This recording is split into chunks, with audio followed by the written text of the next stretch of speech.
दोस्तों, स्वागत है आपका अवनी वॉइसेस चैनल में। चलो तो कहानी शुरू करते हैं। एक बहुत ही खूबसूरत गांव था जिसका नाम था सुंदरनगर। यहाँ सभी लोग बहुत खुशी खुशी से रहा करते थे। गांव में सब कुछ अच्छा चल रहा था और इसी बीच लंदन से एक फैमिली अपने पुश्तैनी घर में रहने आती है। उस परिवार में पति अरविंद व्यास, उनकी पत्नी और उनका छोटा सा बेटा थे जो अपने हवेली में रहने आए थे। उनके आते ही गांव वालों में खुशी की लहर दौड़ पड़ी, क्योंकि यह फैमिली कोई और नहीं बल्कि इसी गांव में रहने वाले एक पुराने जमींदार जुम्मन लाल व्यास की थी और गांव वाले उनकी बहुत इज्जत करते थे। सब कुछ ठीक चल रहा था, लेकिन अचानक एक दिन इस परिवार के बच्चे की तबीयत अचानक बिगड़ने लगती है। सभी को लगता है मौसम में परिवर्तन हुआ होगा, लेकिन बात तो कुछ और ही थी। धीरे धीरे लड़के का चेहरा नीला पड़ने लगा। अरविंद व्यास ने डॉक्टर को बुलाया और डॉक्टर को भी कुछ समझ नहीं आया, तो उसने पास में ही बने एक हॉस्पिटल में उन्हें स्वास्थ्य परीक्षण के लिए आमंत्रित किया, ताकि बच्चे की बीमारी का पता लगाया जा सके। परिवार ने डॉक्टर की सलाह के अनुसार हॉस्पिटल में जाना जरूरी समझा और बच्चे को लेकर हॉस्पिटल गए। सारे परीक्षण होने के बाद भी कुछ नहीं हासिल हुआ। जैसे ही सारा परिवार गांव पहुंचा, तो गांव के कुछ बुजुर्गों ने बच्चे की हालत देखकर उन्हें बूढ़े के पास जाने को कहा। आज भी गांव में पुराने रीति रिवाज के अनुसार झाड़ फूंक करके इलाज करने की प्रथा कायम है, जो जड़ी बूटियों से इलाज करते हैं। परिवार सभी सदस्य बच्चे के लिए बूढ़े के पास भी जाने को तैयार हो गए। गांव के पास ही पहाड़ी में एक बाबा रहते थे, जो कि काली विद्या में भी माहिर थे। जैसे ही उनके आश्रम की सीढ़ियों में वह बच्चा अपने परिवार के साथ पहुंचा, तो बूढ़ा जोर जोर से चिल्लाने लगा, तू क्यों आई है? इतने बरसों के बाद भी तेरा बदला शांत नहीं हुआ। यह सब सुनकर बच्चे के माता पिता अरविंद व्यास और उनकी पत्नी और गांव वाले दहशत में आ गए। उन्हें समझ नहीं आया कि बाबा को इतना क्रोध क्यों आ रहा है, जबकि उन्हें अभी तक कोई बात बताई नहीं गई। लेकिन बाबा तो काली माया में पारंगत थे। इस वजह से उन्हें रूहानी ताकतों को पहचानना आता था। सभी लोगों ने आश्रम में प्रवेश किया, लेकिन बाबा ने केवल उस बच्चे को पास आने को कहा। बच्चे की हालत बहुत ही खराब थी।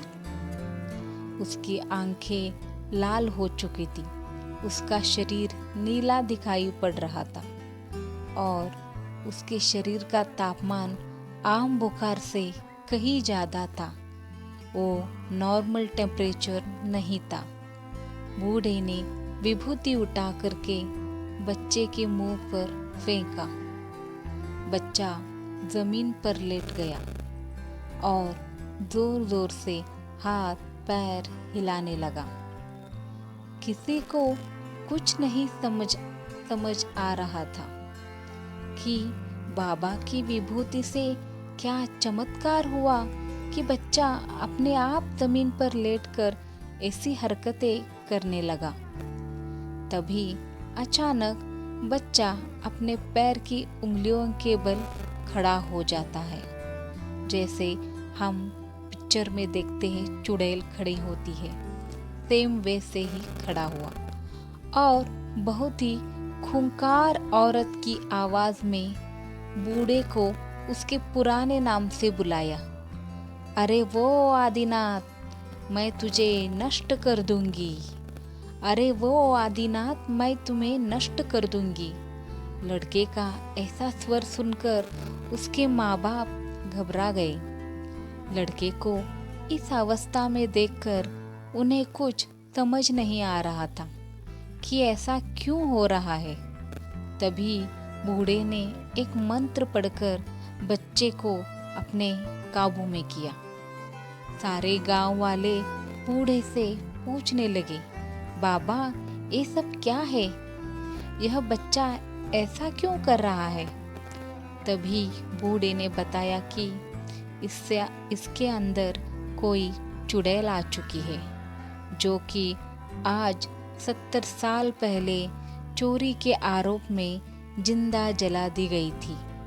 उसे ऐसी सजा देने वाले कोई और नहीं बल्कि इसी बच्चे के दादाजी थे, और वह चुड़ैल अपना बदला लेने आई है, क्योंकि वह गर्भवती अवस्था में जिंदा जली थी और उसके कोख में पल रहा मासूम बच्चा भी जल गया।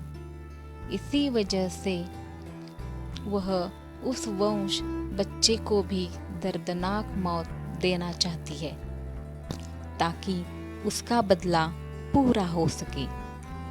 ये सारी कहानी जानने के बाद उसके परिवार वाले मतलब अरविंद व्यास और उनकी पत्नी बूढ़े के सामने गिड़गिड़ाने लगी और अपने बच्चे की जान की भीख मांगने लगी। तभी बूढ़े ने अपनी घोर तपस्वी शक्ति से मंत्रों को उच्चारने के साथ उस चुड़ैल को मासूम बच्चे से बाहर निकाल दिया और कुछ ही क्षणों में बच्चा सामान्य हालत में आने लगा। सभी को लगा कि सब कुछ हमेशा के लिए ठीक हो गया, लेकिन यह तो एक शुरुआत थी। न जाने वो चुड़ैल आगे क्या करेगी, लेकिन गांव वाले इस बात से अनजान थे और समझ रहे थे कि सब कुछ ठीक हो गया। दोस्तों, आपको ये कहानी कैसी लगी? अगर कहानी अच्छी लगे तो लाइक और शेयर ज़रूर करना। लाल बटन दबा के चैनल को सब्सक्राइब भी करना। घंटी का बटन दबा के आने वाले वीडियोस का अपडेट पाना।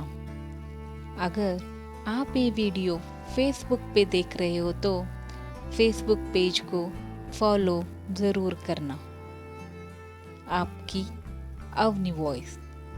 Thank you.